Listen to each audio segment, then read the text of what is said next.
बोलो जयकारा बोल मेरे श्री गुरु महाराज की जय। तो भाग्यशाली गुरुमुखो, भगवान द्वारा रचित माया की चकाचौंध में भ्रमित होकर जीव 84 के चक्कर में फंसकर दुखी वह परेशान होता है।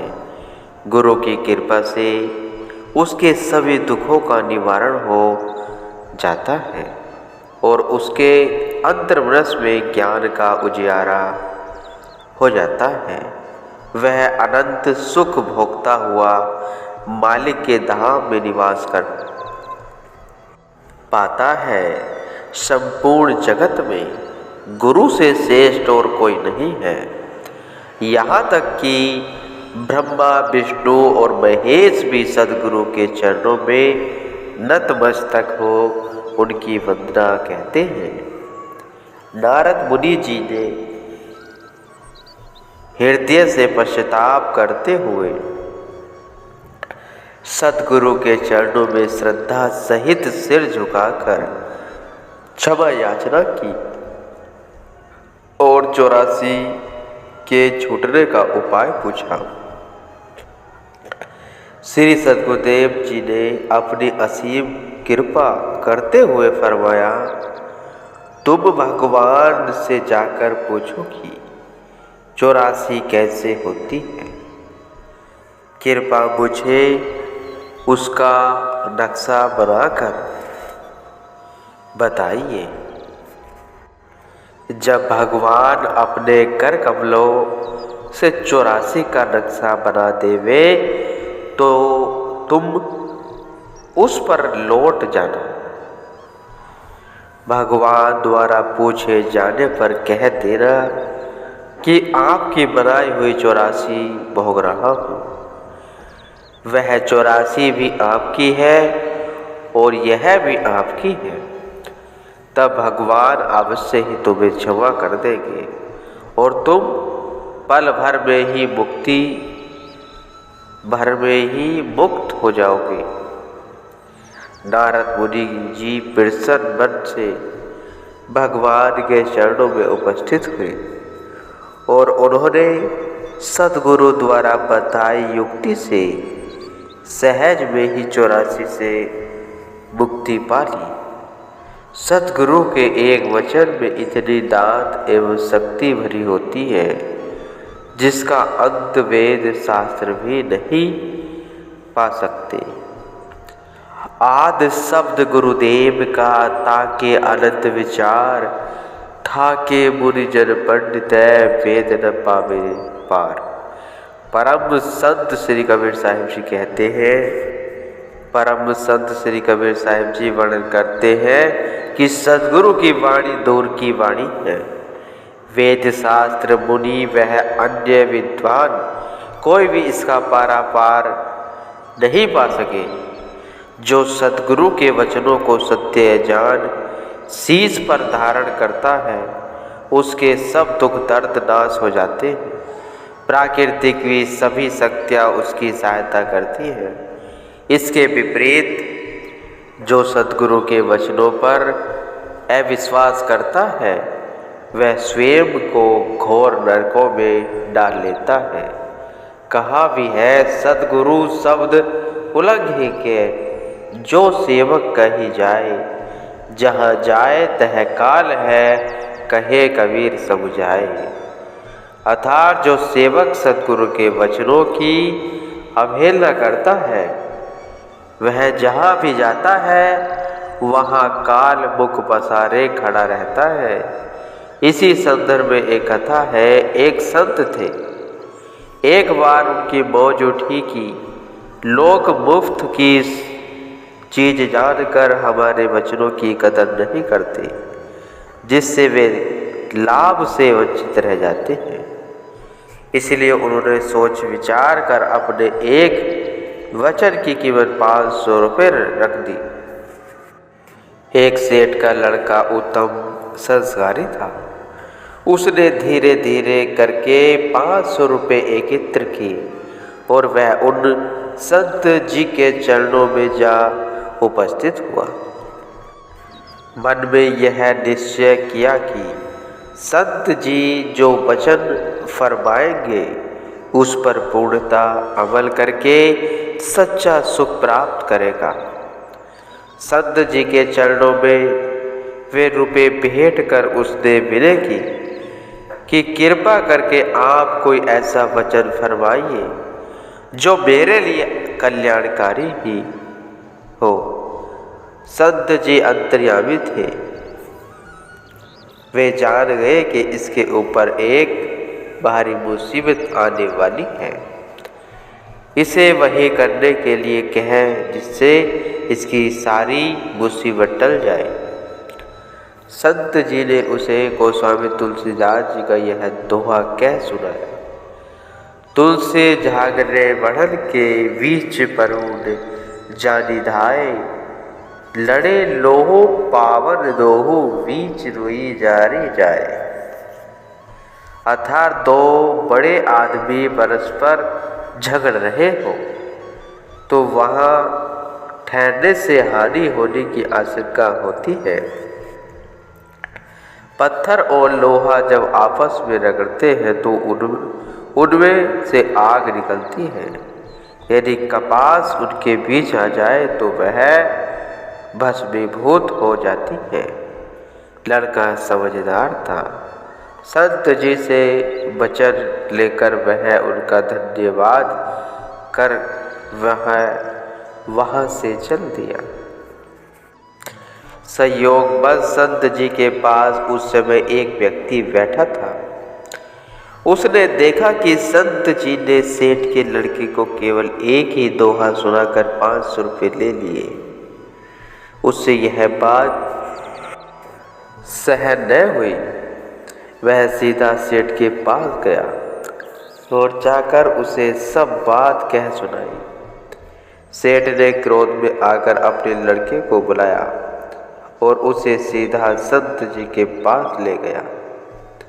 संत जी को उल्टा पुल्टा बोलकर उन्हें 500 रुपये लौटाकर अपना वचन वापस लेने को कहने लगा। संत जी ने 500 रुपये वापस लौटा दिए और लड़के ने भी उनसे वचन लौटाने का वादा किया। महापुरुष भविष्य दृष्टा होते हैं। वे जानते थे कि इस पर जो विपदा आने वाली है उसका इस वचन से सहज में ही निवारण हो सकता है, लेकिन उनके वचनों की अवज्ञा करने से तो विपदा नहीं टल सकती थी। अभी 2 ही दिन बीते थे कि सेठ का लड़का एक गली से गुजरा। वहाँ पर वजीर का लड़का और राजा का लड़का किसी बात पर परस्पर झगड़ रहे थे। झगड़ा इतना बढ़ गया कि मारपीट हो गई। बात जब राजा तक पहुंची तो दोनों ने ही सेठ के लड़के को अपना गवाह बताया। केस की सुनवाई की तारीख निकट आई तो वजीर ने सेठ के पास एक आदमी को भेजकर धमकी दी कि अगर तुम्हारे बेटे ने मेरे बेटे के हक में गवाही न दी तो तुम्हारे बेटे की खैर नहीं। थोड़ी देर बाद राजा के आदमी ने आकर सूचना दी, अगर तुम्हारे बेटे ने राजा के बेटे के हक में गवाही न दी तो तुम्हारे सारे परिवार की कुशल नहीं। अब तो सेठ बुरी तरह से घबरा गया। तभी एक सत्संगी भक्त उस सेठ के पास आया जिसे यह मालूम था कि सेठ ने संत जी के वचन को वापस कर इस आपदा को निमंत्रण दिया है। उसने जाकर सेठ को सलाह दी कि अब भी वक्त है, उन्हीं संत जी के शरण में जाओ, वे अवश्य इस विपत्ति से निकालने का कोई न कोई उपाय ढूंढ लेंगे। सेठ को उसकी बात रास आ गई और वह तुरंत ही संत जी के चरणों में जा उपस्थित हो क्षमा याचना कर सारी बात कह सुनाई और विनम्र भाव से कुछ धन राशि भेंट कर वचन सुनाने के लिए विनय करने लगा। संत तो स्वभाव से ही दयालु होते हैं। उन्होंने कहा कि मैं धन का क्या करूँगा, अमुक स्थान पर एक मंदिर बन रहा है, आप यह धनराशि वहाँ भेंट कर दें। जिस दिन केस की सुनवाई हो पूछा जाए कि पहले किसने हाथापाई की, तो तुम्हारा लड़का पागलों की भांति हंसने लग जाए और उल्टे पुल्टे उत्तर देता रहे। जज इसे पागल जानकर रिहा कर देगा और इस तरह से यह सजा से बच जाएगा। उस लड़के ने संत जी द्वारा बताई हुई युक्ति के अनुसार पागल का स्वांग रचकर अपनी व अपने परिवार की जान बचा ली।